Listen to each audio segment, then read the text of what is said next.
Halo tuan-puan, apa kabar anda semua? Semoga anda semua sentiasa sehat dan fit selalu dan berjaya dalam apa jua yang anda lakukan. Dalam video kali ini, saya ingin berkongsikan tentang tips temuduga JA29 penolong jurutera. Saya mendapat komen dalam video yang sebelum ini daripada Cik ataupun Aida Madiha yang berbunyi begini: Sir, boleh tak buat video temuduga penolong jurutera awam grade J29. Ada juga beberapa komen sebelum ni yang saya nampak, tapi saya tak sempat muat naikkan berkaitan dengan komen ini juga, iaitu video JA29. Jadi mari bersama dengan saya kita rungkaikan.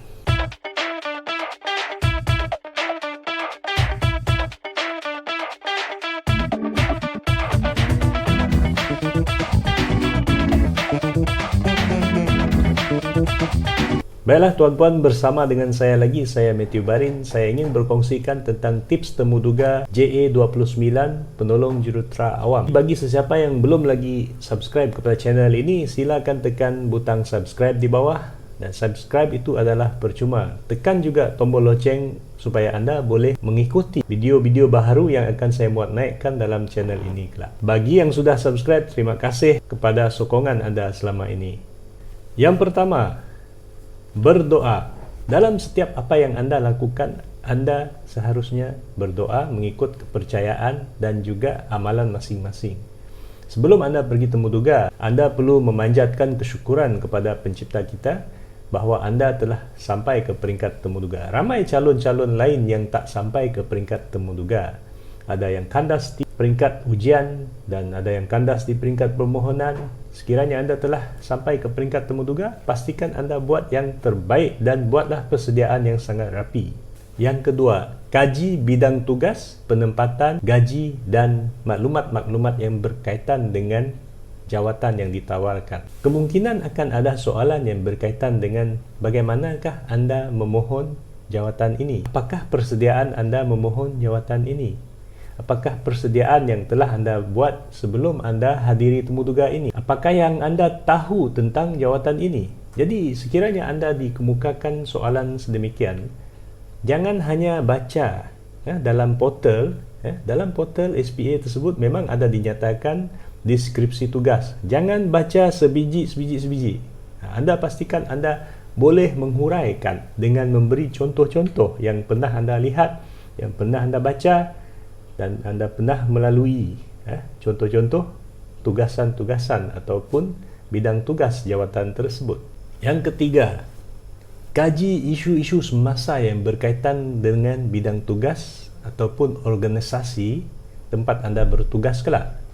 Contoh, sekiranya pembentangan bajet baru sahaja dibentangkan dan anda perlu ketahui berapakah bajet yang diberikan untuk pembangunan infrastruktur ataupun penambahbaikan penyelenggaraan kepada infrastruktur seperti jalan raya dan sebagainya. Dalam bidang tugas tersebut, anda perlu ketahui juga isu-isu yang berkaitan dengan organisasi.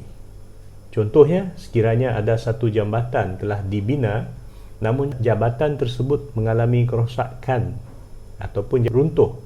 Jambatan XYZ runtuh di satu tempat. Perkara seperti ini pastinya akan menjadi isu semasa. Ketahui isu-isu yang berkaitan dengan bidang tugas anda tersebut dan juga organisasi anda. Sekiranya ada pertukaran yang berlaku dalam organisasi tersebut, anda juga perlu ketahui.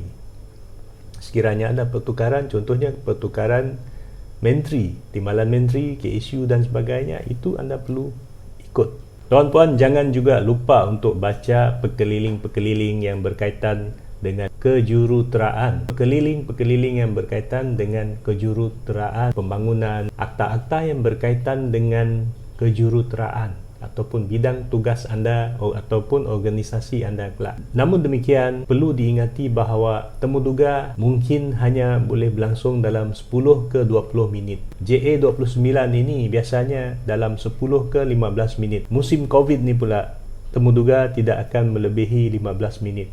Sebab kita tidak mahu calon dan juga panel berada dalam satu bilik dalam keadaan terlalu lama demi keselamatan semua. Jadi dalam masa 30 saat ke 5 minit sebenarnya kita dah boleh nampak kriteria-kriteria pada calon yang layak dan sesuai. Jadi persediaan anda terhadap bidang tugas tersebut hendaklah dinyatakan semasa anda diberi peluang untuk memperkenalkan diri. Dalam video yang sebelum ini, tips bagaimana untuk memperkenalkan diri itu sangat penting. Jadi anda boleh apply ataupun aplikasikan dalam temuduga ini kelak. Pendek kata, sebelum anda ditanya, anda sudah jawab.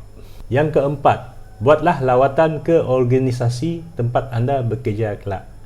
Kemungkinan sekiranya anda ditempatkan di jabatan ABC ataupun di jabatan XYZ, Kementerian ABC dan sebagainya, anda boleh pergi ke mana-mana organisasi yang dekat dengan anda, ataupun anda boleh layari portal, dan dalam Facebook pun ada ikut perkembangan semasa. Yang paling baiknya anda buat lawatan, buat kunjungan ke organisasi tersebut dan buat kajian tentang carta organisasinya, tentang bidang-bidang tugasnya, skop kerjanya dan situasi yang ada.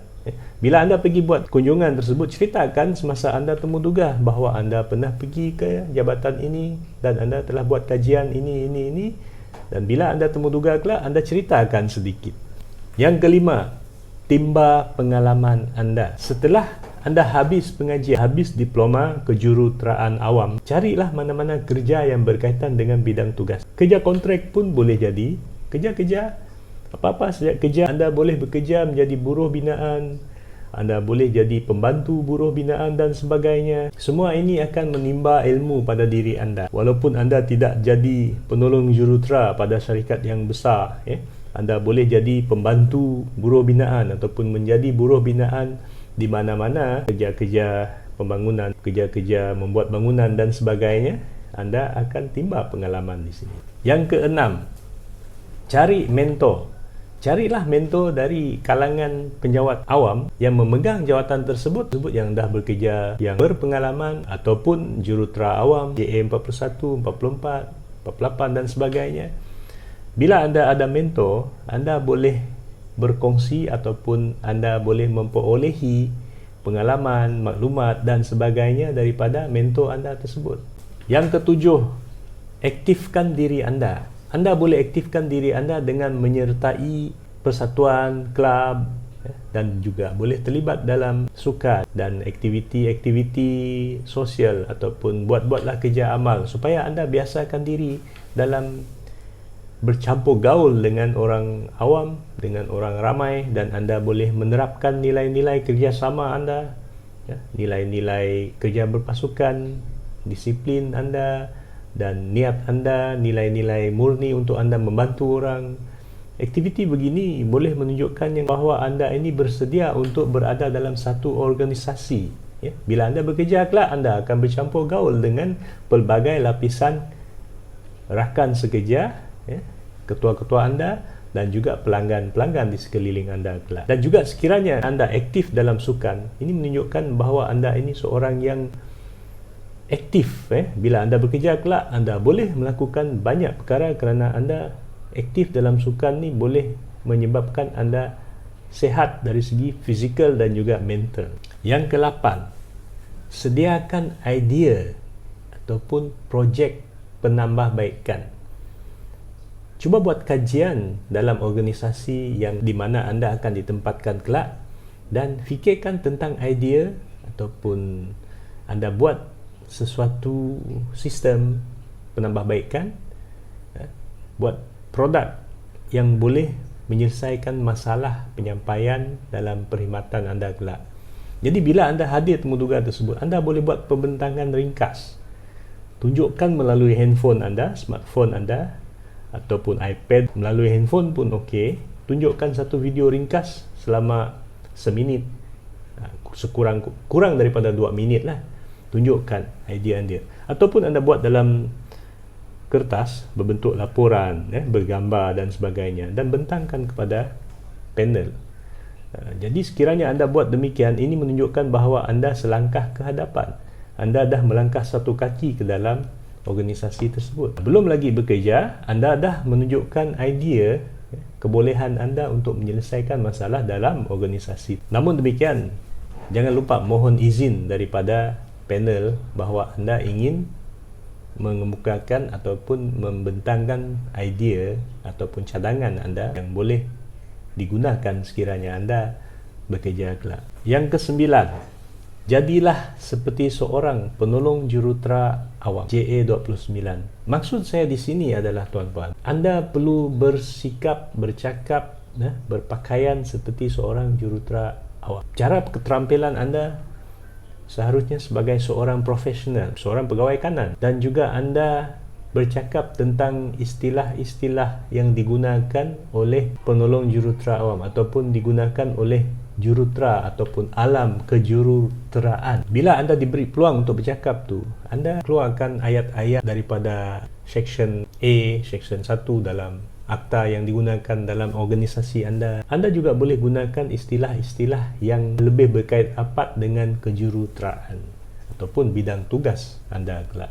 Yang ke-10, buat latihan simulasi. Latihan simulasi sebelum anda pergi temuduga ini sangat penting. Ramai yang ambil mudah, yang hanya berfikir tentang soal jawab dalam temuduga. Buatlah latihan berkali-kali sehingga anda rasa yakin dan anda meningkatkan tahap keyakinan anda yang anda boleh bersedia untuk menceritakan tentang diri anda, kebolehan anda, dan anda boleh memberi reaksi, bahasa badan anda, ayat-ayat yang anda gunakan. Cara anda bercakap tu hendaklah seperti seorang penolong jurutera ataupun seorang jurutera. Kalau anda boleh bersifat sebagai seorang jurutera, itu sangat bagus untuk anda. Anda boleh meyakinkan panel-panel kelak. Baiklah tuan-puan, terima kasih kerana sudi bersama dengan saya sehingga penghujung sesi perkongsian ini. Bagi sesiapa yang belum lagi subscribe kepada channel ini, silakan tekan butang subscribe di bawah dan tekan tombol loceng supaya anda dapat mengikuti video-video yang baru akan saya buat naikkan dalam channel ini kelak. Subscribe adalah percuma, dan bagi yang sudah subscribe, terima kasih banyak. Semoga semua sentiasa sehat dan fit selalu dan berjaya dalam apa jua yang anda lakukan. Kita jumpa lagi.